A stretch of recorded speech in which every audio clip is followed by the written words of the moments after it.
In his Monday media availability, Houston Texans head coach Bill O'Brien put perfectly the spirit of the topic on which I am about to write.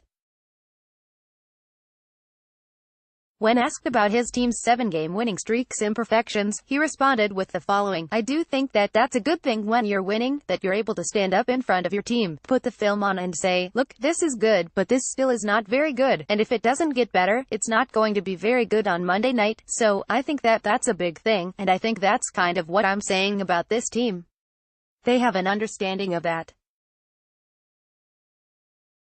They'll look at the tape when I show them the tape at 12:30, and they'll say, yep, we do need to improve on that. We can't do that again. We've got to communicate better. We've got to use better technique here. We've got to get in and out of the huddle faster, or whatever penalties. We got to stop doing penalties, the ones that we can control, the neutral zone infractions, the false starts. These are things that'll get you beat late in the season, and when you're winning and you can still coach that can be a good thing. In other words, savor the winning streak, but do not ignore in victory what you would attend to in defeat." Put even more simply, with some specificity towards Sunday's 23-21 nail-biter of a win over the Washington Redskins, it doesn't always have to be this way. It is okay to beat teams by a couple or more touchdowns. Less drama equals fewer heart palpitations, too. Sunday's game should give O'Brien plenty to show his team as they prepare for Monday night's visit with the Tennessee Titans.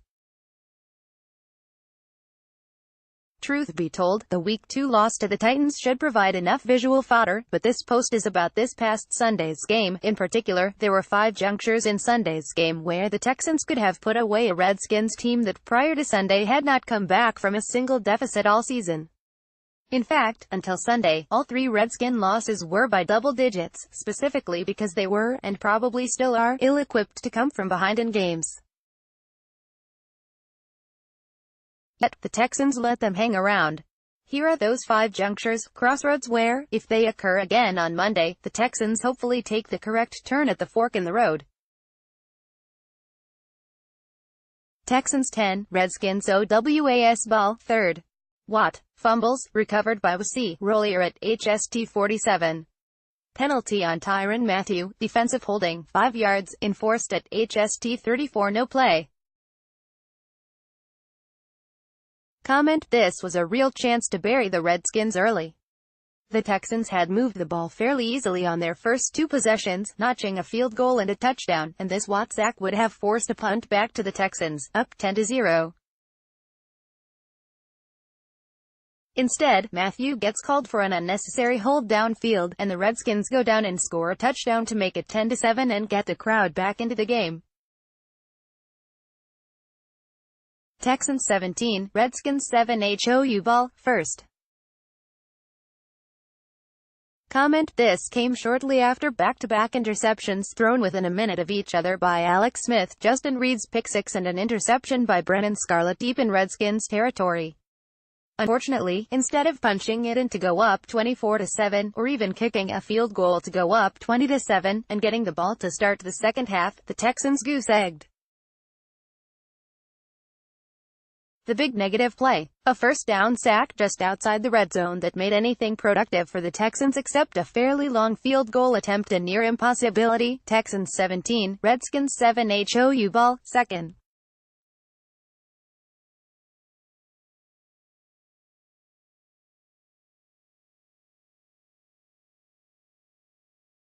The replay official reviewed the fumble ruling, and the play was upheld. The ruling on the field stands. Comment: even with the end-of-half foibles, the Texans started the second half with the ball. Watson was driving the team toward the Redskin red zone, and on a fairly benign short route, in which Hopkins just stopped and turned around, the All-Pro WR juggled the ball, and allowed for a situation where a bad officiating crew might award a fumble to the defense. And a bad officiating crew awarded a fumble to the defense. The game remained a manageable, for the Redskins, 17-7 score. Texans 17, Redskins 1 for HOU ball, 2nd. Comment: the Texans responded to the Redskins' second touchdown with a drive of their own, highlighted by a Kiki Kuti 40-yard catch and run on the first play of the drive. Eventually, the Texans had first and goal at the 6, with a chance to reset the lead to 10, and this sequence occurred, first and goal from the 6. This sequence is sad to watch. If Griffin makes the second down block, you can see Hopkins flash open on the slant. Pic.twitter.com/h6qvk7ks6r, Rivers McCown at RiversMCCown. In November 19, 2018, more rookie Jordans at tight end, less Ryan Griffin. Griffin seems like a great guy and great teammate, but he might get Deshaun Watson killed. Texans 23, Redskins 2-1 HOU ball, 4th.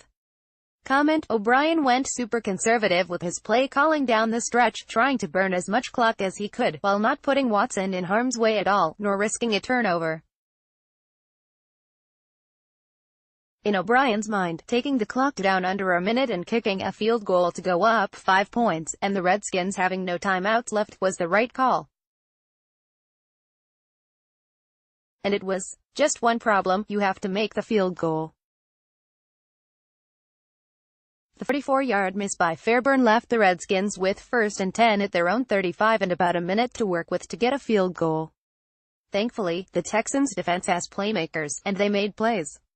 But it doesn't have to be this way. Listen to Sean Pendergast on Sports Radio 610 from 2 to 6 p.m.